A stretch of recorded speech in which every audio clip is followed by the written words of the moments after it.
সুপ্রিয় শ্রোতা, কথা মানবী ইউটিউব চ্যানেলে আপনাদের সকলকে স্বাগত জানাচ্ছি। আমি আইরিন অন্না। আপনারা শুনছিলেন ফাল্গুনী মুখোপাধ্যায়ের লেখা বিখ্যাত উপন্যাস সাপমোচন। আজ শেষ পর্ব। একখানা উপন্যাস বেরিয়েছে মহেন্দ্রের, আরেকখানা দিয়েছে পাবলিশারকে। তৃতীয়খানাও শেষ করে যেতে পারবে হয়তো। রেকর্ডখানা ওর গানের মালিক করে দিল খোকনকে এবং সবাইকে জানিয়ে দিল তার ঠিকানা যেন কাউকে জানানো না হয়। অতঃপর সেতারখানা আর বিছানা বালিশ বেঁধে মহেন্দ্র ট্রেনে চড়ে বসল একদিন। পুজোর বেশি দেরি নেই, মহেন্দ্র ততদিন টিকতেও পারে। কিন্তু হাসি পেল ওর, ভেবে কি লাভ, তাকে যেতে হবেই, আজ হোক আর দিন কয়েক পরে হোক। তবে খোকনের পূজাটা ভালোভাবে কাটবে মহেন্দ্র এই কটা দিন থাকলে। গভীর রাত্রি, রেলগাড়ি ঝমঝম শব্দে দৌড়চ্ছে। মহেন্দ্র এক কোণায় সেতারের অবগুণ্ঠন উন্মোচন করল। ঝলমল করছে যন্ত্রটা, যেন স্বাস্থ্যোজ্জ্বলা অপরূপা মাধুরী, বধূবেশী বাসর সঙ্গিনী মাধুরী। আস্তে আস্তে হাত বুলালো ওর গায়ে একবার, তারপর আঙুল চালালো। রাত্রির অন্ধকার বিদীর্ণ করে সে সুর ঝঙ্কার হয়তো মাধুরীর মনে পৌঁছবে। মুখে অমলিন হাসি ফুটে উঠল মহেন্দ্রর। কাকু আসবে, তবু মা এত কাঁদছে কেন ভেবে পাচ্ছে না ছেলেটা। কি হলো, বাবাই কেন দাঁড়িয়ে ওখানে? কিন্তু বাবার চোখে তো জল নেই। তানপুরা, সেতার, মৃদঙ্গ, বাঁশির মাঝে বাবা চুপ করে দাঁড়িয়ে। খোকন আশ্চর্য হয়ে যাচ্ছে, হলো কি? অকস্মাৎ দেখতে পেল বাবা বলছে, এবার ঘুমাও হে ক্রুদ্ধ শিল্পী, এবার এই হতভাগ্য বংশকে মার্জনা করো, আমার শেষ সম্ভুল কেড়ে নিও না। বাবার মাথাটা লুটিয়ে পড়ল মৃদঙ্গের ওপর, কিন্তু কিছুই বুঝল না খোকন। কাকুর ঘর পরিষ্কার করছে মা, কাকু থাকবে, পরিষ্কার তো করাই উচিত। খোকন নিজেও গেল, কিন্তু মা অবিরত কাঁদছে। বলল খোকন, না বৌদি, এই সেতারটি ওকে ভোলবার জন্যে, খুব দামি সেতার না? হ্যাঁ বৌদি, আমার জীবনটার দাম, বলে হাসে মহিন নিঃশব্দে। থাক ভাই, বড় ক্লান্ত হয়ে পড়েছ, আর কদিন বাঁচব? বৌদি হাসে। মহেন্দ্র সকরুণ হাসি আবার। অপর্ণা নির্বিঘ্নে কেঁদে চলে যায় অন্যত্র। তৃতীয় উপন্যাসখানাও শেষ করে পাঠিয়ে দিল মহেন্দ্র প্রকাশককে। বিশ্বাসী প্রকাশক ওর নাম করেছে, তাই দ্বিতীয় তৃতীয়খানার জন্য ভালোই রয়্যালটি পাবে মহেন্দ্র। খোকনকে কিন্তু কেউ ঢুকতে দেয় না এই ঘরটায়। কাকুর অসুখ, খোকন কাছে এসে দেখতে পায় না। কাকুই বারণ করে। কেন? কাকু তো অমন ছিল না, বাইরে বাইরে ঘোরে আর কাঁদে খোকন। নিশ্চুপ বসে থাকে পুকুর পাড়ে, নয়তো শিউলি গাছটার তলায়। পূজা এসে পড়ল। বাংলার আকাশ আনন্দের আর গানে পরিপূর্ণ, কিন্তু দেবেন্দ্রর ভাঙা বাড়িখানা প্রতীক্ষা করছে মৃত্যুর। দিন দিন অবসন্ন হয়ে আসছে মহেন্দ্র, শেষ হয়ে আসছে আয়ুদ্বীপ। প্রথম উপন্যাস ছাপা হয়ে এসেছে অনেক দিন, দ্বিতীয়টাও এলো সপ্তমীর দিন নাগাদ, তার সঙ্গে কয়েকটা সমালোচনা আর বেশ কিছু টাকাও। কিন্তু দেবেন্দ্র নোটের বান্ডিলটা হাতে নিতে পারলেন না। তৃতীয় উপন্যাসখানাও শীঘ্র বেরিয়ে যাবে, ব্যাস। মহেন্দ্রের সাহিত্যে জীবনের ইতি। কে জানে বাংলার পাঠকের অন্তরে কোনো গ্রন্থাগারের বইয়ের তাকে, কোনো পুস্তকের দোকানে সে বেঁচে আছে দেখবার জন্য।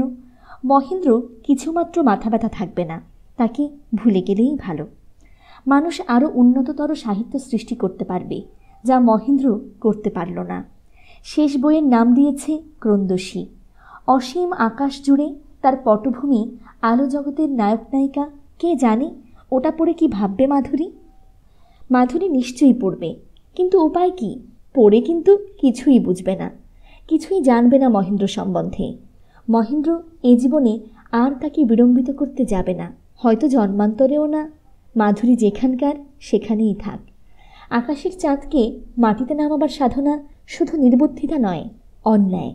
তাতে গোটা পৃথিবীকে চাঁদের আলো থেকে বঞ্চিত করা হয়। আজ বিজয়া দশমী, কত স্মৃতি বুকে জুড়ে আছে মহেন্দ্রের। রাত্রিতে গঙ্গার কূলের উপর রাত কাটানো, পার্কে বসে খিচুড়ি খাওয়া, তারপর উমেশবাবুর বাড়িতে মাধুরীর দেখা। না, এসব ভেবে লাভ নেই।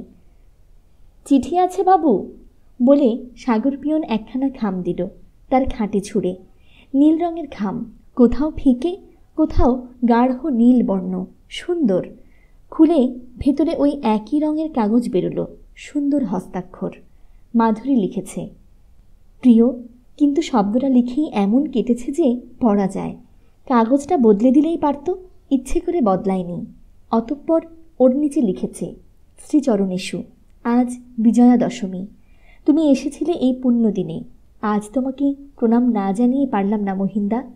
জানি তুমি যেখানেই থাকো, তোমাকে খোকনের স্নেহ তোমাকে টেনে আনবে, অন্তত এই দিন তোমার বাড়িতে। তাই বাড়ির ঠিকানায় চিঠি দিলাম, আশা করি যথাসময়ে পাবে। অকস্মাৎ অতর্কিতভাবে তোমার চলে যাওয়ার পিছনে যাই থাক, আমি অনুসন্ধান করব। পৃথিবীর সঙ্গে সূর্যের বন্ধন রজ্জুটা চোখে দেখা না গেলেও ওদের প্রেমের সত্যটা মলিন হয় না মহিন্দা। সূর্যের কত তাপ আছে, আর সূর্য কত দূরে আছে পৃথিবী নাই বা জানল। ওর আলোতে উত্তাপে তো পৃথিবী ফলে ফুলে জীবনে পরিপূর্ণ হচ্ছে, এই কি যথেষ্ট নয়? দাদা বৌদিকে বিজয়ার সহস্র প্রণাম জানাই। ইতি তোমার মাধু।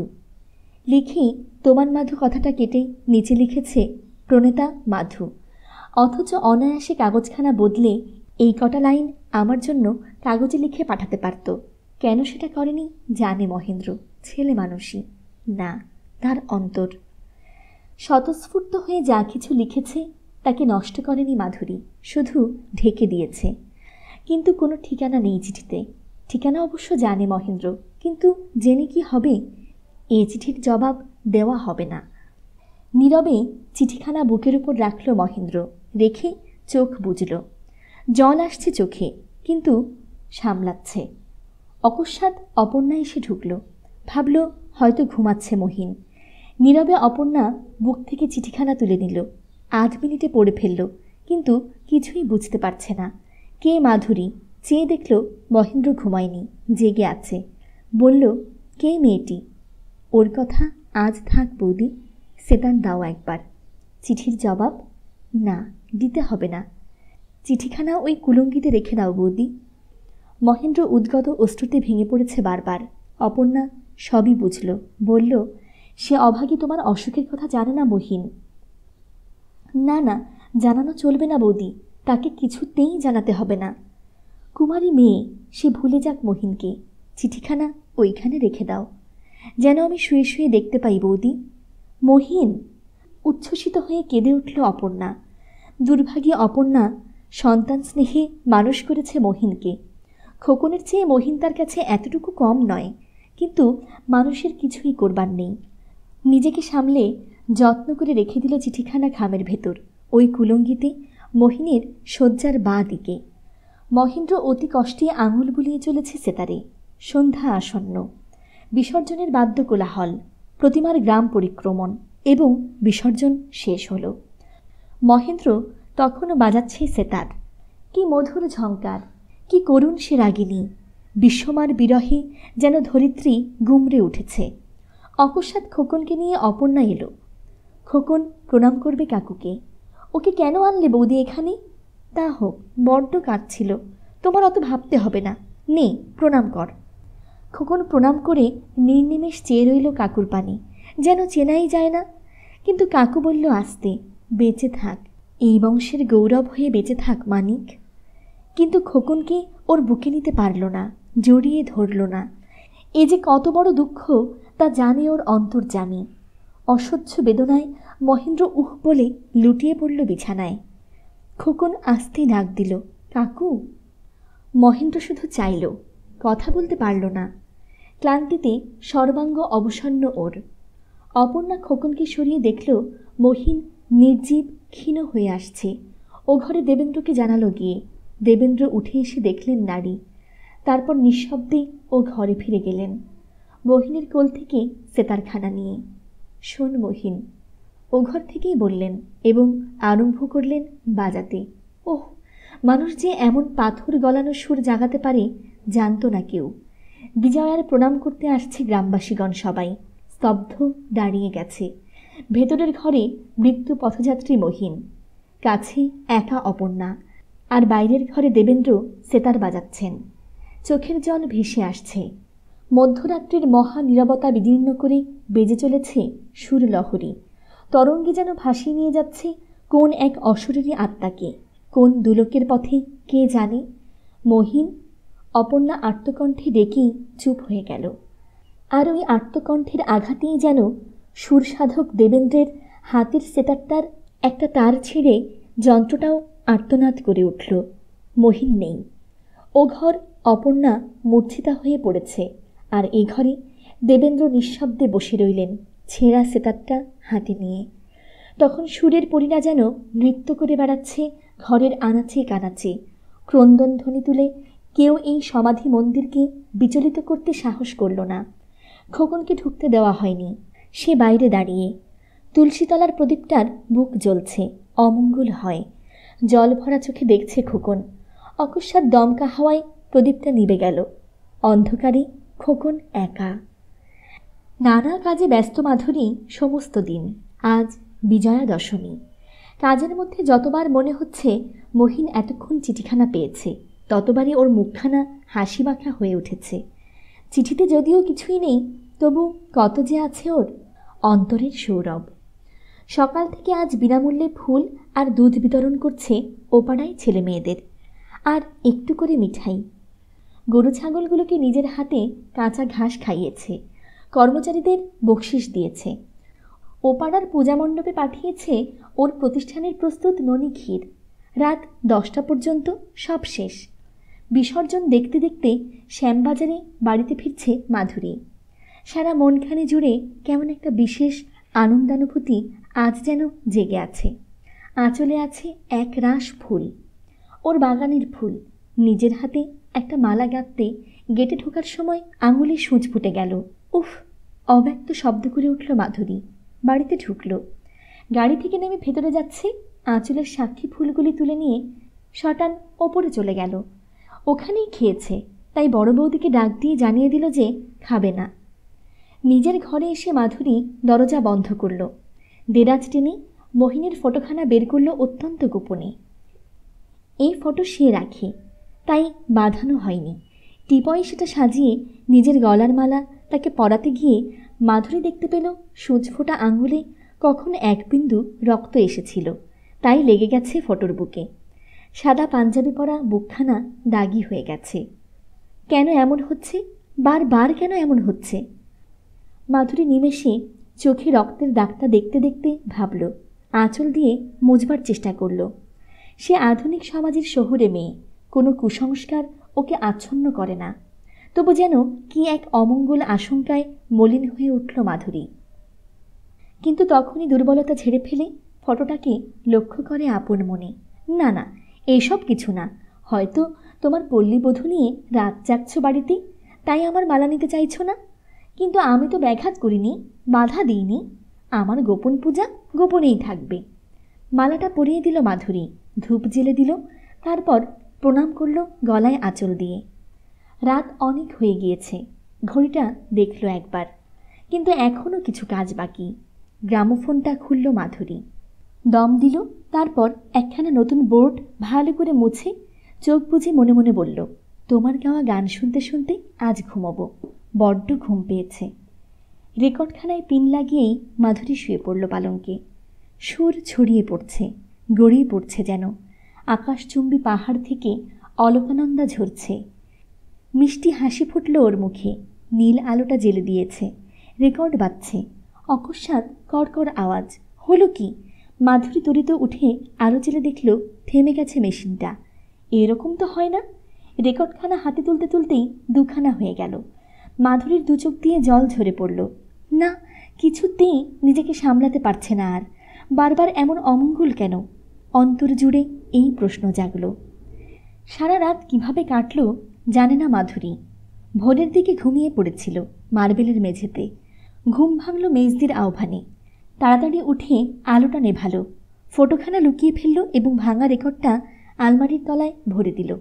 তারপর দরজা খুলে বলল, কি বৌদি, আজ আমাদের স্টিমার পার্টি, আর তুই এখানে ঘুমোচ্ছিস? যাবে বলেছিলি যে। না বৌদি, আমার যাওয়া হবে না। আজ অনেক কাজ পড়ে আছে ব্রজধামে, এক্ষুনি বেরোতে হবে।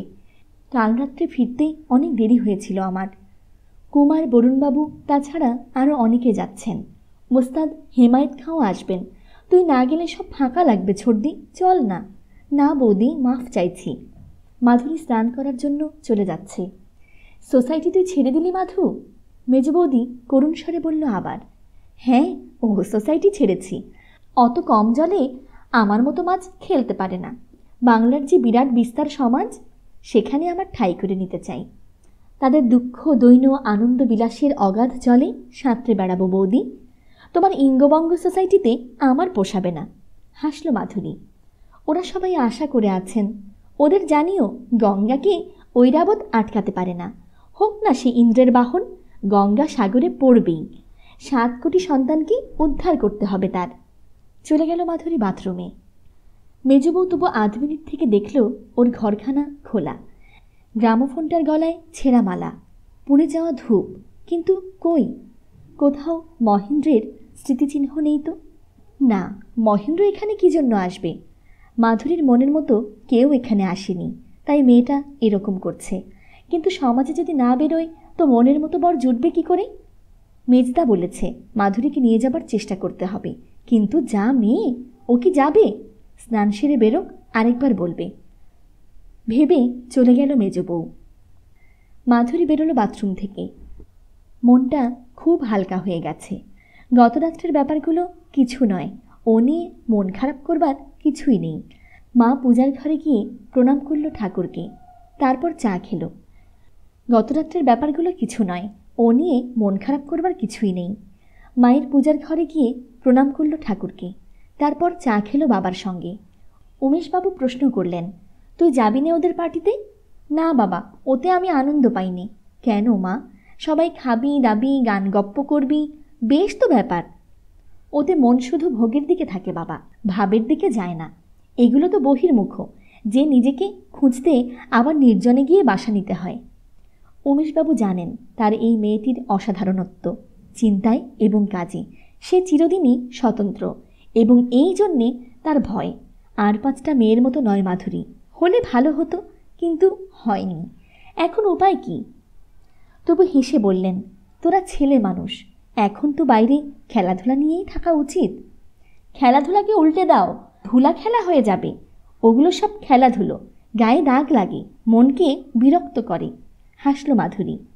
বলল, মানুষ ততক্ষণ ছেলে মানুষ থাকে বাবা, যতক্ষণ সে জীবনের উদ্দেশ্য বুঝতে পারে না। 2-5 বছরের জীবনের উদ্দেশ্য বুঝেছিলেন ঈশ্বর, লাভ তিনি তখনই করেছিলেন, আর ছেলে মানুষ ছিলেন, বুঝলে বাবা? হ্যাঁ মা। করুণ হাসলেন উমেশবাবু। তুমি আমার সব থেকে ভালো ছাত্র বাবা, বলে উঠে চলে গেল। এরপর গাড়িতে চড়ে বেরোলো মাধুরী। বাজারে যাবে, রেকর্ড ভেঙে গেছে, সেটা কিনতে হবে ওকে। দুপাশে সারি সারি দোকান সাজানো, পূজার বাজারের ভিড় তখনও রয়েছে। দেখছে মাধুরী গাড়িতে বসে, বড় বড় পোস্টার মারা রয়েছে দেয়ালে। মহেন্দ্র মুখোপাধ্যায়ের অমর উপন্যাস মরণ যমুনা বের হলো। একখানা বইয়ের দোকানের সামনে গাড়ি দাঁড় করিয়ে মাধুরী দোকানিকে বলল, মরণ যমুনা আছে, দিন একখানা। দোকানদার দিল বইখানা ওর হাতে এনে। চমৎকার বাঁধানো বই। খুলেই দেখতে পেল উৎসর্গপত্রটা, শ্রীমতী মাধুরী করকমলেষু। বুকে ঠেকালো বইখানা মাধুরী। প্রশ্ন করল দোকানদারকে আবার, বইটা কেমন হয়েছে, কীরকম বিক্রি হচ্ছে? অসাধারণ বই, রেকর্ড সেল যাচ্ছে। খান 5 দিন আমায়। মাধুরী বলল, আপনার কি কেউ হন উনি? দোকানদার অকস্মাৎ প্রশ্ন করল বইগুলো হাতেই। না, হ্যাঁ আমার। মাধুরীর মুখে হাসি, চোখ দিয়ে জল গড়িয়ে পড়ল। 5 টাকা বইয়ের। টাকা 5টা দিয়েই মাধুরী চলে গেল। ক্যাশ মেমো নেবার জন্য অপেক্ষা করল না। বইগুলো অতি যত্নে বাঁধল একটা তোয়ালে দিয়ে। পড়বে, পড়ে দেখবে তার মরণ যমুনা কোথায়, কেমন সে। মাধুরী কি মরণ যমুনা নাকি? দূর, মাধুরীকে ছেড়ে যাওয়ার জন্যে ওই নাম দিয়েছে, মাধুরী যেন বুঝতে না পারে। অম্লান হাসি ওর মুখে, অমলিন ওর হৃদয়। ভাবল, বিয়ে না হলে কি বাঁচে না মানুষ? খুব বাঁচে, আরও ভালোভাবে বাঁচে। এই যে স্মৃতি অমৃত, এই যে আলোর স্পর্শ, এ কি তুচ্ছ, মূল্যহীন? গ্রামোফোনের দোকানে এলো মাধুরী, নামলো গাড়ি থেকে। চেনা দোকানে আসুন আসুন বলে অভ্যর্থনা করল। মাধুরী গিয়ে বসতে বসতে বলল, মহিন মুখুজ্জের কি রেকর্ড বেরিয়েছে? দিন। অসম্ভব সেল, ওর খানতিনেক মাত্র আছে আর, বলে দোকানি রেকর্ড বের করে বলল, বাজিয়ে দেই? হ্যাঁ বাজান, দেখে নিই ঠিক আছে কিনা। দোকানদার রেকর্ড চালিয়ে দিল। গ্রামোফোনে শুনছে। মাধুরী শুনছে তন্ময় হয়ে। কোথায় আছে মাধুরী? মাটিতে না আকাশে? ও জানে না। কলকাতা শহরের দোকান, অজস্র লোক, অসংখ্য শ্রোতা এবং খরিদ্দার, সবাই দেখছে। নির্বাক নিস্পন্দ মাধুরী বসে আছে ঠিক পাথরের মূর্তির মতো। দুই চোখের কোলবে দুটি ধারা নেমে এসেছে। এ কি সুখ, এ কি বেদনার অমৃত মন্থন। অকস্মাৎ সিন্ধুলব্ধ মাধুরী রেকর্ড কয়খানা বাক্সে ভরে শটান দমদমার বাগানে চলে গেল। বুকটা তখন ফুলে উঠেছে কি এক আনন্দ বেদনায়। সারা বাড়িটা কেমন যেন নিঝুম হয়ে গেছে। কারো সারা শব্দ পাওয়া যায় না। মনেই হয় না যে ওখানে মানুষ আছে, যেন বহু প্রাচীন একটা সমাধিস্তূপ। সকালে খোকন হাত মুখ ধুয়ে বাগানে ফুল তোলে আঁচল ভর্তি করে। তারপর নিঃশব্দে এসে জানালা গলিয়ে ছড়িয়ে দেয় মহেন্দ্রের বিছানার ওপর। বিছানায় মহেন্দ্রের ফটো আর সেই সেতারখানা সাজানো আছে। কুঠুরির দরজায় একটা প্রকাণ্ড তালা। খোকন ঢুকতে পারে না। বন্ধ দরজার সম্মুখে হেঁট হয়ে প্রণাম করে। চোখে জল আসে ওর। মোছে নিঃশব্দে। পড়তে বসে গিয়ে। তারপর সমস্ত দিন নিঝুম বাড়িখানা। বাইরে দেবেন্দ্র তার চৌকিতে শুয়ে বসে। ভেতরে অপর্ণা নীরবে গৃহকাজে রত। স্কুল থেকে ফিরে খোকন নীরবেই কিছু জলযোগ করে, তারপর বেরিয়ে যায়। সন্ধ্যায় আসে সঙ্গীত সাধকের দল। ওই সময়টা একটু যা লোকসমাগম বোঝা যায়, কিন্তু এত সাবধান যেন এখনই ঘুম ভেঙে যাবে এমনই ভয়ে ভয়ে। টোলের ছাত্রগুলি আছে, কিন্তু তারা জানতেই চায় না যে তারা আছে। এমনই নিঃশব্দে তারা পাঠ অভ্যাস করে। শ্মশানের স্তব্ধতা যেন জেগে আছে বাড়িখানায় অহরহ। কিন্তু তথাপি দিন চলে যাচ্ছে, মাস গেল, বৎসর পূর্ণ হতে চলল। আবার সেই বিজয়া দশমী। এর মধ্যে মহেন্দ্রর প্রথম উপন্যাস মরণ যমুনার প্রথম সংস্করণ শেষ হয়ে দ্বিতীয় সংস্করণ ছাপা হচ্ছে। অন্য বই দুটিও ভালো বিক্রি হয়েছে। বেশ কিছু টাকা দিয়ে আবার ছাপার সত্ত্ব কিনে নিয়ে গেছেন পাবলিশার্স। দেবেন্দ্র কথাও কইলেন না, শুধু সই করে দিলেন খোকনের অভিভাবক হিসাবে। টাকাও ছুলেন না তিনি। মরণের পরেও তার খোকনের জন্য রোজগার করেছে। অপর্ণা কেঁদে ভাসালো টাকাটাকে। অন্ধ তাই দেখি না, কানটাও গেলে ভালো হতো অপর্ণা, এসব শুনতে পেতাম না। নিঃশব্দে অপর্ণা টাকাগুলো নিয়ে ভেতরে গেল। দেবেন্দ্র সহ্য করতে পারেন না এই অর্থাগম। মহিন নেই, তার টাকা আসে বহিনের অর্জিত। এ যে ওর বুকে কত বড় বজ্র জানেন তিনি। নিঃশব্দে কিছুক্ষণ থেকে বললেন, বুকখানা তো ফেটে যাচ্ছে না? শুনতে পায় অপর্ণা, গড়গড় করে চোখের জল গড়িয়ে পড়ে। অভাগী নারী, অশ্রু সম্বল করে বেঁচে আছে শুধু খোকনের মুখ চেয়ে। সন্ধ্যায় ধূপ জ্বেলে দিতে আসে মহেন্দ্রের ঘরখানায়। নিঃশব্দে দাঁড়িয়ে থাকে বিছানার কাছে। এরপর তালা দিয়ে চলে যায়। আজ আবার বিজয়া দশমী। ঘরখানা ভালো করে পরিষ্কার করল অপর্ণা। বিছানাটা ছেড়ে পাতল ফটোটি সযত্নে মুছে রাখল। সেতারটি ঝেড়ে মুছে আবার রেখে দিচ্ছে। সাগর পিয়ন এসে বলল, চিঠি বৌদি, চিঠি বৌদি ঠাকুরন। দাও। অপর্ণা হাতে করে নিল। নীল রঙের খাম আর সেই রঙের কাগজ, উজ্জ্বল লাল কালিতে লেখা ঠিকানা।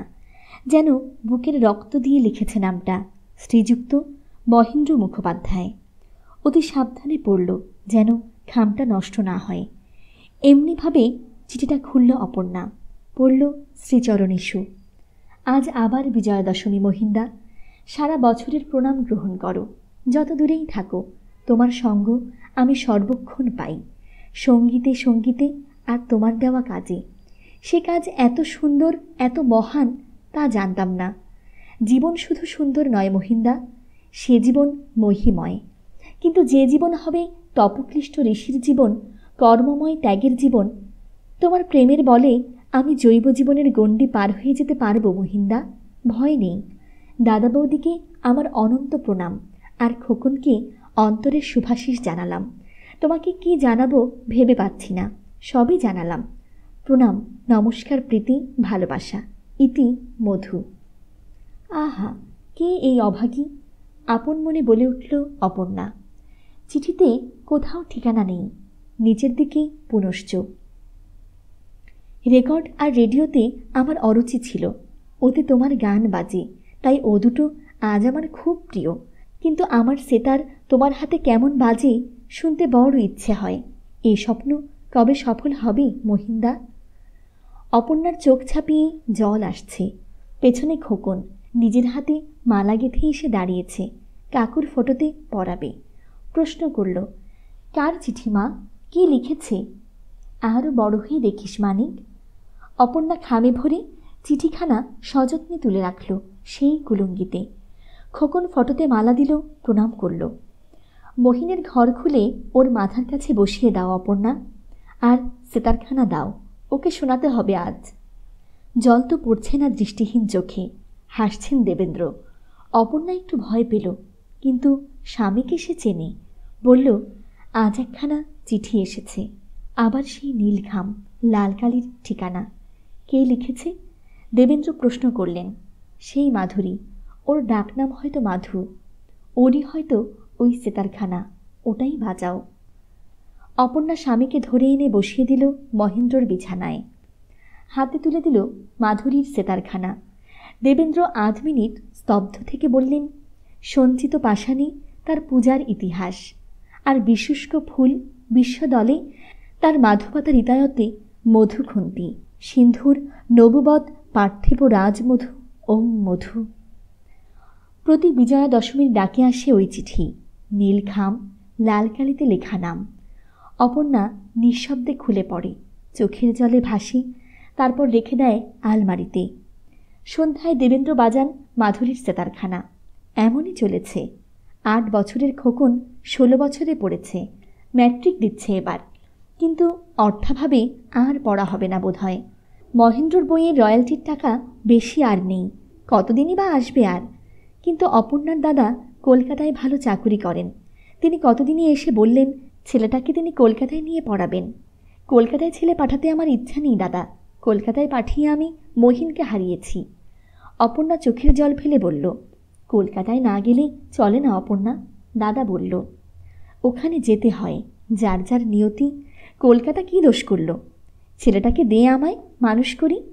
সব শুনে দেবেন্দ্র চুপ করে থাকলেন অনেকক্ষণ। খোকনের মামার কথায় বললেন, যাও যেখানে খুশি নিয়ে, ওকে মানুষ করতে। আমি যাকে মানুষ করেছিলুম সে আমার ঘুমিয়ে গেছে, তাকে জাগিয়ে দিও না, নিঃশব্দে নিয়ে যেও, সে যেন জানতে না পারি এই বংশ আর কারো সাহায্য নিচ্ছে। উঠে চলে গেল অন্যত্র। অতঃপর মামার সঙ্গে খোকন এলো কলকাতায়। মামার নাম অসিতবাবু, ছেলে মেয়ে নিয়ে থাকেন মধ্য কলকাতা। চাকুরি করেন গভর্নমেন্ট অফিসে, রোজগার ভালোই, তার নিজের ছেলে মেয়ে 2-3টি। খোকন তাদের সঙ্গেই পড়াশোনা করছে, কলেজেও যাচ্ছে।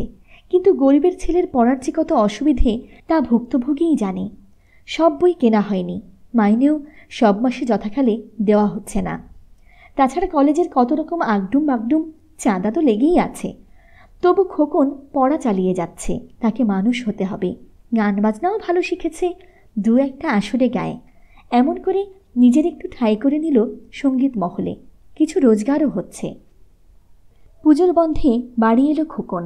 সেই বিজয়া দশমী, সেই নীলঘাম।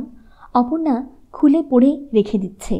খোকন বলল, এবার বড় হয়েছি মা, দাও চিঠিগুলো পড়ে দেখি। না খোকন, ও কি দেখবি? দেখতেই হবে, দেখার জন্য কাকু আমার রেখে গেছে। ঝরঝর জল ওর চোখে। 9খানা চিঠি সব শুদ্ধ, সবগুলোই সালের পর সাল ঠিক করে সাজিয়ে পড়ল। কোনোটায় ঠিকানা নেই, অতি ভদ্র ভাষায় অতি সংক্ষিপ্ত চিঠি। কিন্তু প্রতি অক্ষরে অন্তর নিংড়ে লেখিকা নিজেকে সমর্পণ করেছে কাকুর কাছে। কল্পনাপ্রবণ কবি খোকন বেশ বুঝতে পারল এই মাধুরী কাকুর প্রিয়তমা। সযত্নে চিঠিগুলো আবার সাজিয়ে রেখে দিল। ঠিক করল যেই হন মাধুরী তাকে খুঁজে খোকন বের করবেই। শেষের চিঠিখানায় সামান্য ইঙ্গিত রয়েছে। ব্রজধামে আভির নারী গোপ বালক এবং ধেনুদলের অভাব নেই, নেই শুধু রাখালরাজ কৃষ্ণ, কিন্তু বৃন্দাবনে নিত্য প্রেম তাকে আবার আনবেই ফিরিয়ে। কলকাতায় ফিরল খোকন। কাকুর প্রিয়তমার খোঁজ করতেই হবে, দেখা করতে হবে তার সঙ্গে। অবসর সময় পরে কাজ হলো ওর প্রতি বাড়িতে নাম খুঁজে ফেরা। বড় বড় রাস্তা থেকে গলি পর্যন্ত নেমপ্লেট দেখলেই দাঁড়িয়ে পড়ে, না ব্রজধাম নয়। তবু নিরাশ হয় না খোকন। সংকল্প, খুঁজে বার করতেই হবে ব্রজধাম, তার কাকুর প্রিয়তমার নিবাস। বিজয়া দশমী আসছে। প্রতি বছর এই দিনে উৎসব হয় ব্রজধামে। এই দিনে মাধুরীর জীবনের এক পরম দিন। এদিনই মোহিনী এসেছিল তাদের বাড়িতে। আজ মোহিনীর স্বপ্নকে বাস্তবায়িত করতে পেরেছে মাধুরী। গরিব দুঃখী কাঙালদের মুখে হাসি ফোটানোর কাজে অনেকটা সফল হয়েছে সে। বিরাট আয়োজন চলছে এই দিনের জন্য। ব্যবস্থা করা হয়েছে গরিব ছেলেমেয়েদের নতুন জামাকাপড় বিতরণের, রোগী ও শিশুদের দুগ্ধ দেওয়ার। খোকনদের কলেজ বন্ধ হয়েছে। পূজা উপলক্ষে তার মামাও ছুটি পেয়েছেন। সবাই বাড়িতে গেলেন। খোকনকেও নিতে চেয়েছিলেন, কিন্তু গেল না খোকন, কারণ এই সময়টাতে খোঁজ করা যাবে ব্রজধাম। মামা বিদায়ের পর বেরিয়ে পড়ল খোকন। ঘুরতে ঘুরতে এসে পড়ল দক্ষিণ কলকাতায়। পরিশ্রান্ত হয়ে একটা গাছের নিচে বসল খোকন। জিজ্ঞেস করল তাদের কাছে কোথায় যায়। তার জবাবে তারা ব্রজধামের কথা বলল। চমকে উঠল খোকন এবং তাদের সঙ্গে পথ ধরল। যেতে যেতে একজনকে জিজ্ঞেস করল, কে থাকেন সেখানে? তাও জানো না? মা লক্ষ্মী থাকেন। কে মা লক্ষ্মী? কে আবার মা লক্ষ্মী? তাকে কে চেনে না এই কলকাতায়? ব্রজধাম শুনে খুশিই হয়েছিল, কিন্তু তার অধিবাসিনী মা লক্ষ্মী কে? এই মা লক্ষ্মী কাকুর মাধুরী না অন্য কেউ? গিয়েই দেখা যাক না। ব্রজধামে গিয়ে আশ্চর্য হয়ে গেল খোকন। কত আয়োজন, কত ব্যবস্থা, কিন্তু কে? যার জন্য সে এতটা দূরে এসেছে তাকে কোথায় পাওয়া যাবে? জিজ্ঞেস করল খোকন। লক্ষ্মী দেখা দেন না কাউকে। হ্যাঁ, দেখা দেন তিনি সন্তানদের, তবে এই সময় বড় ব্যস্ত। দশমীর দিন এসে সেদিন তিনি স্বহস্তে কাপড় বিতরণ করবেন, দুগ্ধ বিলাবেন। বিজয়া দশমীর দিন আসবে সে। দেখবে মা লক্ষ্মীকে। চলে যাচ্ছিলে, হঠাৎ পাশ দিয়ে একটা গাড়ি ছুটে গেল। খোকন সেদিকে চাইতেই আরোহীর দিকে দৃষ্টি পড়তেই অন্তর তার শ্রদ্ধায় ভরে উঠল। সত্যিই লক্ষ্মী এই মহিলা। খোকনের দৃষ্টি অনুসরণ করল। কোথায় যান তিনি? গাড়িটা রাস্তার পাশে থামল, ডাকবাক্সটার কাছে। খোকন চেয়ে দেখল মহিলা সেখানে নামলেন। হাতে তার একটা নীল খাম। হ্যাঁ হ্যাঁ, সে খামই তো, যে খাম পরপর 9খানা সাজানো রয়েছে তার বাড়িতে। আজ অষ্টমী। হ্যাঁ, আজই তো ডাক করতে হবে বিজয়ের দিন পৌঁছবার জন্য। এই দিনই তো কাকুর নামে উপস্থিত হয় এই নীল খাম। অস্থির হয়ে পড়ল খোকন। দৌড়ে গিয়ে পায়ে লুটিয়ে, কিন্তু ততক্ষণে মহিলা গাড়িতে উঠে ছেড়ে দিয়েছেন। বাধ্য হয়ে খোকনকে ফিরতে হলো বাড়ি। আজ বিজয়ার দিন। খোকন আগে থাকতেই তৈরি হয়েছিল। ভোরে উঠেই ব্রজধাম গিয়ে হাজির হলো। আশ্চর্য হয় সে আয়োজনের সমারোহ দেখে। অষ্টমীর দিন স্বহস্তে চিঠিখানা ডাকে দিয়েছে মাধুরী। প্রতি বৎসর দেয়। আজ দশমী। মহেন্দ্র আজ পাবে চিঠিটা। মুখখানা হাসিতেই অনুরঞ্জিত হয়ে উঠল সকাল থেকে। অকারণে পুলকে মনটা স্পন্দিত হচ্ছে। না, মস্ত বড় কারণ আছে। আজ বিজয়া দশমী, মাধুরীর জীবনের বিশেষ দিন। স্নান সেরে মহেন্দ্রের ফটোখানা সাজালো মাধুরী ফুল পাতা দিয়ে। ধূপ জেলে দিল, প্রণাম করল। তারপর বারান্দায় এসে দেখল লোকারণ্য। বিনামূল্যে আজ দুধ আর মিষ্টি বিতরণ করবে সে পাড়ার সব ছেলে মেয়েকে। বিকালে প্রত্যেক মেয়েকে মালা আর ফুলগুচ্ছ দেয়, আর দেয় নতুন জামা। এ পোশাক পরে তারা বিসর্জন দেখতে যায় এই পাড়ায়। দেখল শাড়ি দিয়ে দাঁড়িয়ে সব দুধ নিচ্ছে। সবাই হাসি মুখ, হই হুল্লোড়, মধ্যেও আনন্দ। তৃপ্তির হাসি ফুটল মাধুরীর মুখে। এই গরিবদের মুখে যদি হাসি না ফুটত আজ, তবে মিছে মঙ্গল কলস হতো তার। মনে পড়ল গাড়িতে বসে মহিন আর মাধুরীর 2 পয়সার বার্লি কিনতে এসেছিল একটি মেয়ে। সেই সূত্রপাত। মহিন যদি একবার এসে দেখত এসব। না না, মহিনের এসে কাজ নেই। বিয়ে, বউ, ছেলে মেয়ে নিয়ে সুখে আছে। তাকে তার অশক্ত দুর্বল শরীর সেবা যত্নে হয়তো সুস্থ হয়ে উঠেছে। পল্লীবধূর নিপুণ পরিচর্যায় হয়তো মোটা হয়ে উঠেছে। মাধুরী ভাবতে লাগল, তার চিঠিখানা আজ পাবে, পেয়ে কি ভাববে মহিন? নিশ্চয়ই বুঝতে পারবে যে মাধুরীর অন্তরে সে অক্ষয়, তার স্বাক্ষর তেমনি উজ্জ্বল আছে। কিন্তু তার পল্লীবধূ দেখে যদি চিঠিগুলো, কি ভাববে? নিশ্চয়ই সে মাধুরীকে শত্রু ভাববে না। মাধুরী তার মঙ্গলই কামনা করে। 10 বছরে 10খানা চিঠি লিখেছে মাধুরী। মহিনের বাঁধানো ফটোতে 9টি দাগ রক্তের। আজ আরেকটি দেবে। তীক্ষ্ণ ছুরি দিয়ে ডান হাতের অনামিকা বিদ্ধ করল, রক্ত পড়ছে। ফটোতে ফোঁটা দিতে দিতে বলল, এই এক বিন্দু মধু, তোমায় দিলাম রক্ত। চোখের জলটা মুছে ফেলল মাধুরী, হাসছে। নিজের সিঁথিতে ঠেকালো আঙুলটা, রক্ত লাগলো। প্রণাম করল, আবার এই চিহ্নটা ওর এয়তির। আঙুলটা তুলো দিয়ে বেঁধে নিল। তারপর বেরিয়ে গেল কাজ দেখতে। বিরাট বিস্তর আয়োজন, স্তূপাকার করা হচ্ছে। জামাকাপড় বিতরণ করা হবে। সদ্যজাত শিশু থেকে 12 বছরের ছেলেমেয়েদের জন্যে নানা রকম পোশাক এ পল্লী দরিদ্র অধিবাসীর জন্যই। তাদের হিসাব করে টিকিট দেওয়া হয়েছে। কখানা লাইন দিয়ে দাঁড়ালো এসে। বাচ্চারা তাহাদের মার কোলে আলাদা জায়গায়। পাড়ার কোনো বয়স্ক বা শ্রদ্ধাভাজন ব্যক্তি এই পৌরোহিত্য করেন। জজ ম্যাজিস্ট্রেট কাউকে ডাকে না মাধুরী। কিন্তু আরও কাজ আছে। ব্রজধামের বিদ্যার্থীগণ খেলাধুলা দেখাবে, আবৃত্তি করবে, গান শোনাবে। ছোট মেয়েরা ফুলের মালা গাঁথার প্রতিযোগিতা দেখাবে এবং আরও কত কি, তার জন্যেও পুরস্কার দেবে মাধুরী। ব্যাপারটা সমারোহের, তাই বিস্তর লোক দেখতে আসে। প্রকাণ্ড প্যান্ডেল, অসংখ্য লোক দেখছে এই দীপ্তিময়ী দেবীকে। গান হলো, আবৃত্তি হলো, খেলাও হলো। তারপর শাড়ি দিয়ে দাঁড়ালো। বালক বালিকাদের পোশাক বিতরণ চলছে। কতক্ষণ লাগবে কে জানে, হয়তো বা রাত হয়ে যাবে। যাক, তবু খোকন দেখা করবেই ওর সঙ্গে। কিন্তু তার কাছে যাবে কি করে? যা ভিড়! আর উনি যে মাধুরী দেবী তাও তো জানা নেই। ওর নাম কি লক্ষ্মী দেবী? আপন মনে ভাবছে খোকন কোনো এক কোণে দাঁড়িয়ে। যা হয় হবে, ওকে গিয়েই শুধবে খোকন।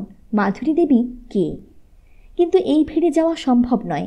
সে অপেক্ষা করতে লাগল। জিজ্ঞেস করে জানল, ইনি চিরকুমারী, মানব সেবাই এর ব্রত। গরিবের মা বাপ ইনি। লোকে একে পূজা করে বললেই হয়। একটা বাচ্চা মেয়ে লাইনে, এগুতে পারছে না ভয়ে। দেখে উনি বলেছেন, আয়, চলে আয় মা, ভয় কি? নিজেই এসে কোলে নিলেন মেয়েটিকে। তারপর তার ময়লা ছেঁড়া ফ্রকখানা খুলে নতুন রঙিন ফ্রক আর ইজের পরিয়ে চুমু খেলেন। বললেন, তোমরাই সব আমার খোকা খুকু। সমবেত জনতা জয়ধ্বনি করে উঠল, লক্ষ্মীমার জয় হোক। হাত ইশারায় থামতে বললেন দেবী। আবার চলল বিতরণ। অতঃপর দুঃখী মেয়েদের শাড়ি দিয়ে, সিন্দুর দিয়ে চিবুক ছুঁয়ে আদর করলেন। সবাই প্রণাম করছে ওকে। খোকনের মনে হচ্ছে নিশ্চয়ই উনিই মাধুরী দেবী। ছুটে গিয়ে পায়ের তলায় লুটিয়ে পড়তে ইচ্ছে করছে ওর। অপরাহ্ন হয়ে গেল এসব শেষ হতে। অভুক্ত ক্লান্ত লক্ষ্মীমা ভেতরে ঢুকলেন, আর জয়গান করতে করতে ঘরে ফিরল অন্য সকলে। শূন্য প্যান্ডেলটায় খোকন, একা লাজুক খোকন, দেখা করতে পারল না। সেও ক্লান্ত, অভুক্ত, অসুস্থ বোধ করছে। ফিরে যাবে নাকি খোকন?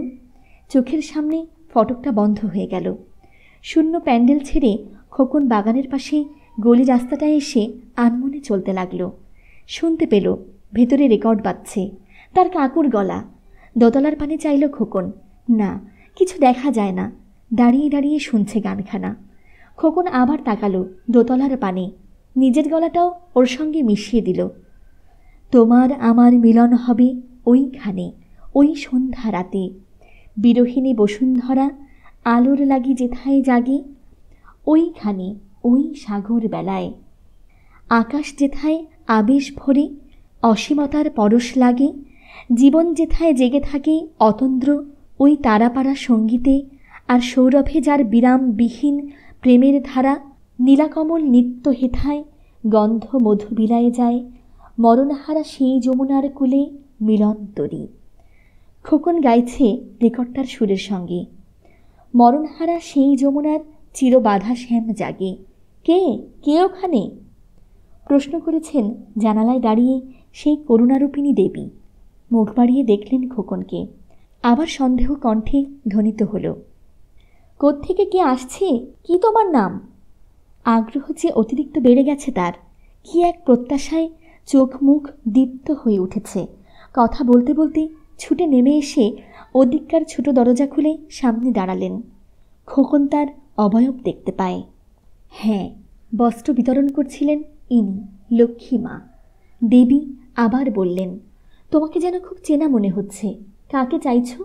কেন এখানে দাঁড়িয়ে? মাধুরী দেবীর সঙ্গে দেখা করতে চাই আমি। তিনি কি এখানে থাকেন? হ্যাঁ, আমার নাম। এসো। তা কে তুমি? তুমি কে? যেন চিনেই ফেলেছে ওকে, এমনই তার মুখের ভাব। হ্যাঁ, মহেন্দ্র মুখুজ্জের ভাইপো আমি, বলে খোকন প্রণাম করতে যাবে। মাধুরী ওকে কোলে টেনে নিল। এসো মানিক, এসো, আজ বিজয়া দশমী। মহিন্দা ভালো আছে তো খোকন? তোমাকে পাঠিয়ে। মাধুরী টেনে বাগানের ভিতরে আনছেন খোকনকে। এ অবস্থাতে বলল, তোমাকে মুখ দেখেই চিনতে পেরেছিলাম। তোমার কাকুর মতন গরম কিনা, আর গলাটাও তেমনি মিষ্টি। এসো, সবাই ভালো আছে তো খোকন? তোমার মা বাবা? আর কথাটা শেষ করল, হয়তো মহিনের কথা শুধোতে চায়। একেবারে ঝিলের ধারে নিয়ে এলো খোকনকে। কথা বলে চলেছে মাধুরী, তুমি তো ওর ভাইপো। মহিনের কটি ছেলে মেয়ে খোকন? বিয়ে তো করেননি কাকু, ছেলে মেয়ে নেই। বলে অকস্মাৎ মাধুরী যেন অস্ফুট আর্তনাদ করে উঠল। পর মুহূর্তেই সুন্দর হাসিতেই মুখ স্নিগ্ধ সুন্দর হয়ে উঠল। সে মুখ এত সুন্দর আর উজ্জ্বল দেখাচ্ছে যেন বিয়ের কোণে। অনুপরূপ সে মূর্তি। দেখল খোকন, তার অনুভূতিময় অন্তর দিয়ে অনুভব করল মাধুরীকে। আপনার প্রেমে আপনি পরিপূর্ণ, এক গরীয়সী রাধা যেন। ভাবছে খোকন, কাকুর বিষয়ে কিছুই ইনি জানেন না। এর লেখা চিঠিতেই সেটা বোঝা যায়। কাকুর কথাটা জানবার জন্যে খোকন এখানে এসেছে। কিন্তু কেমন করে জানাবে খোকন? আরেকবার চেয়ে দেখল ওই দীপ্তিময়ীকে। মাধুরী বলছে, বিয়েই করল না? আশ্চর্য! ভেবেছিলাম ওকে হারিয়ে। আচ্ছা থাক ও কথা। হাসিটা চাপতে পারছে না মাধুরী, কিন্তু স্নেহের উজ্জ্বলতা ওকে নবরা বধূ থেকে সন্তানের জননী পর্যায়ে উন্নীত করে দিল। ঝিলের ঘাটে আনল খোকনকে, বলল, এই যে ছেলে, এখানে দাঁড়াও আমার কোল ঘেঁষে। হ্যাঁ, তোমার কাকু বলে বিশ্বে যত মা সবার চেহারা একরকম দেখতে। আমার চেহারাটা এরকম হয়েছে কি না? হাসছে মাধুরী, হাসছে খোকনের মুখপানে চেয়ে। এ কি উচ্ছ্বাস! এক দুকুলপ্লাবী স্নেহের স্রোতস্বিনী। কান্নায় কণ্ঠ রোধ হয়ে আসছে খোকনের। কি করে সামলাবে খোকন? চলো ওই নৌকোয় বসে, তোমার কাকু এখানে আমায় প্রণব নাচ শোনাত। টেনে আনল খোকনকে। জীর্ণ সেই নৌকোটা সযত্নে বাঁধা আছে। ডুববে না, বসো এখানে। কোথায় থাকো খোকন? লেবুতলায়। খোকন কথাটা শেষ করবার পূর্বেই মাধুরী আবার বলল, তুমি আজ আমার কাছে থাকবে। কাকুকে বলবে আমার কাছে ছিলে এই বিজয়া দশমীতে। বসো, তোমার জন্য খাবার আনতে বলি। বলেই মাধুরী ডাক দিল জোরে, যত রকম ভালো খাবার আছে নিয়ে আয় এখানে। খোকনকে বলল, ঝিলের জলেই হাত মুখ ধোবে নাকি বাথরুমে যাবে? না, এখানেই ধুই। বেঁচে গেল খোকন। চোখের জলটা ধুয়ে ফেলল। ঝিলের জলে মাধুরী লক্ষ্য করেনি কি এক স্বর্গীয় আনন্দে ও ভরপুর। তোমার কাকুর স্বাস্থ্যটা এখন নিশ্চয়ই ভালো হয়েছে না খোকন? আরেক আজলা জল চোখে মুখে দিয়ে খোকন কান্না চাপল। রাশিকৃত খাবার নিয়ে এলো ঝি, সন্দেশ, রাবড়ি, রসগোল্লা, দই। কিন্তু মাধুরী খোকনকে বলল, কাকু তোমায় দুধ খাওয়াতে পারেনি ছোটবেলায়, সে কি দুঃখ তার। তাই আমি এখানে সব খোকা খুকুদের দুধ খাওয়াই। মা তো দুধই খাওয়াবে, কি বলো? হ্যাঁ। খোকন আরেক আজলা জল ছুঁড়ে দিল চোখে মুখে। এখন তো দুধ খেতে পাও খোকন? হ্যাঁ, গাই আছে আমাদের বাড়িতে। কথাটা বলে শেষ করবার আগে আগেই মাধবী বলল, তোমার কাকু তাহলে ভালোই রোজগার করে? ঘর সংসার শ্রী ফিরিয়েছে কেমন? তোমাকে তো কলকাতায় রেখে পড়াচ্ছে, তোমাকে ছেড়ে সে থাকতে পারে তো?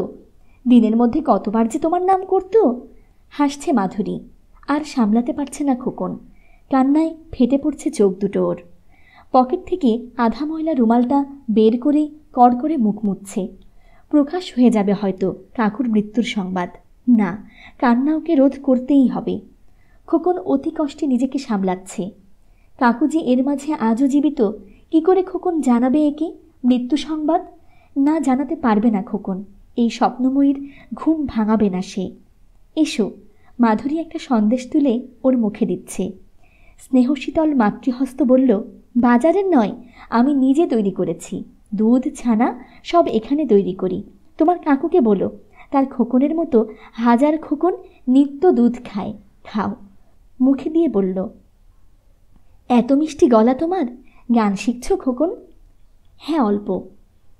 কথা খোকন বলতে পারছে না। অসহ্য আর্ততায় শটটা গলায় আটকে যাচ্ছে। কান্নায় ভেঙে পড়তে চায় সর্বাঙ্গ। কিন্তু আবার বলল মাধুরী, তোমার কাকু সেই সেতারটা বাজায় তো খোকন? এখনও সেটা বাজে? হ্যাঁ, খুব ভালো বাজে। অত ভালো সেতার আর নেই ওখানে। আচ্ছা, তোমাকে আরেকটা কিনে দেবো আমি। খাও, সবগুলো খাও লক্ষ্মী ছেলেটি, খেয়ে নাও, শেষে দুধ খাবে। ওর সর্বাঙ্গে হাত বোলাচ্ছে মাধুরী, পুত্রবিরোহিণী মা যেন। তোমার আর তো ভাই বোন নেই? না। ওগুলো কি ভুল? খোকন নিজেই সামলাবার জন্য কথা পাল্টাতে চাইল। ওগুলো তোমার কাকুর ভাষাতেই বলি, ও নিজেই ওর পরিচয়, যেমন তোমায় দেখেই আমি চিনতে পেরেছিলাম। হাসল মাধুরী, অম্লান সুন্দর হাসি, গিলতে পারছে না। অশ্রুবাষ্প আটকে আছে গলায়। বলল, আর খেলে তো হাঁটতে পারবো না, দুধটা খাই। চোখের জল আবার সামলালো গ্লাসের আড়ালে। সে কি, তোমাদের সবই অমনি। তোমার কাকুও খুব কম খায়, খাবে ভালো করে। হ্যাঁ। খোকন চোঁ চোঁ করে দুধ গিলছে। আস্তে আস্তে খাও। চলো, তোমায় ভেতরে নিয়ে যাই। আমি কাউকে কিছু বলে আসিনি, সবাই খুঁজবে। বলে খোকন দুধের গ্লাসটা নামিয়ে রুমাল দিয়ে মুখ মুছতে যাবার আগেই মাধুরী আঁচল দিয়ে মুছে দিয়ে বলল, নাই বা গেলে আজ আমার সঙ্গে গাড়িতে বসে প্রতিমা বিসর্জন দেখবে? তোমার কাকুর সঙ্গে এই কথা আছে আমার। তারপর সারা রাত তোমাদের বাড়ির গল্প শুনব। হ্যাঁ, কিন্তু না, আমার মামাতো বোনকে সঙ্গে নিয়ে বিসর্জন দেখতে যাব। না গেলে সে কাঁদবে।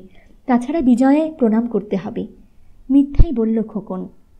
মানুষের যে মিথ্যা বলার কত দরকার আর সামলাতে পারছে না। পালাতে পারলে বাঁচে সে। মাধুরী বলল, বেশ, যাবে। হাসল মাধুরী, হাতটা ধরে টেনে বলল, বলেই চলেছে। তোমার কাকুকে একবার আসতে বলো খোকন, বড্ড দেখতে ইচ্ছে করে। বলো যে পৃথিবীর আদিম দিন আর নেই, সে এখন ফলে ফুলে ভর্তি। অগণ্য তার সন্তান। সূর্য এখন মেঘের আড়াল থেকে বেরোতে পারে। হাসল মাধুরী, হেসে বলল, তোমার কাকুর চিন্তা আর ভাষা অসাধারণ কি না? তারই ভাষায় বললাম কথাগুলো।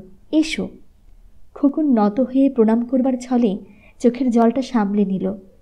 আবার কিন্তু মাধুরী সস্নেহে ওর পিঠে হাত বুলাতে বুলাতে বলছে, বলো যে মধু জমলে মোম হয়, তখন আর গড়িয়ে যায় না। হাসছে মাধুরী। ওটা তোমার কাকুর জন্য, ও তোমার বুঝে কাজ নেই। আসতে বলো তাকে একবার। খোকন আর কথা কইতে চাইছে না, কইতেই পারছে না। ওকে এগিয়ে দেবার জন্য মাধুরী সেই ছোট দরজাটার কাছে এলো। খোকন আবার প্রণাম করল ওকে, মাথায় হাত দিয়ে বলল, বেঁচে থাকো, বংশের গৌরব হয়ে বেঁচে থাকো। ঠিক কাকুরই শেষ কথাটা। খোকন গটগট করে হাঁটছে। ওকে একটিবার আসতে বলো খোকন। মাধুরীর কণ্ঠ ঝংকার দিল আবার। খোকন চলতে চলতে মাথা নেড়ে সম্মতি জানালো। দ্রুত হেঁটে চলছে, পালিয়ে যেতে হবে, যত শীঘ্র পারে ওর কাছ থেকে পালাবে খোকন। না, বলা হলো না, বলতে পারল না খোকন। কাকু নেই। কাকু যে ওর কাছে আছেন, ওর অন্তরে কাকু যে আজও জীবিত। মোড়ের মাথায় এসে খোকন তাকালো একবার। মাধুরী হাসি মুখে দাঁড়িয়ে রয়েছে। হাত তুলে বললেন, কাকুর সঙ্গে আবার এসো খোকন। দ্রুত সরে গেল খোকন সেই ডাকবাক্সটার কাছে। দু হাতের মধ্যে মাথাটা গুজে দাঁড়িয়ে পড়ল। অসহ্য বেদনায় ওর সারা অঙ্গ কাঁপছে। চোখের জলে বন্যা নেমেছে দুই গণ্ডে। ডাকবাক্সে মাথা রাখল। তখন সন্ধ্যা নেমে আসছে। সুপ্রিয় শ্রোতা, শেষ হলো ফাল্গুনী মুখোপাধ্যায়ের লেখা সাপমোচন